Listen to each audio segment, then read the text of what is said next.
चारकोपमधील HP gas एजन्सीच्या कार्यालयाची लोकांनी तोडफोड केलेली आहे अशी माहिती आता समोर आली आहे।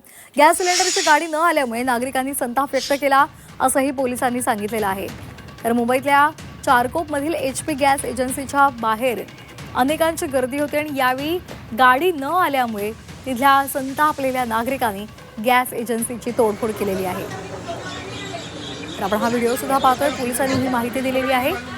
गाडी न आल्यामुळे संतापलेल्या या नागरिकांनी गॅस एजन्सीची तोडफोड केलेली आहे। तोडफोड वगैरे असं काही झालेलं नाही। सिलेंडरसाठी लोकांची लाईन लागली होती HP गॅस एजन्सीच्या याच्यावर आणि त्यांनी सांगितलं लाईन लागलेली, त्यांनी सांगितलं की गाडी आज आलेली नाही। तर लाईन मध्ये असणाऱ्या एका व्यक्तीनं त्यांच्या प्रिंटरवर हात मारला आणि ते बुक बंद केलं, एवढाच विषय, बाकी काही तोडफोड वगैरे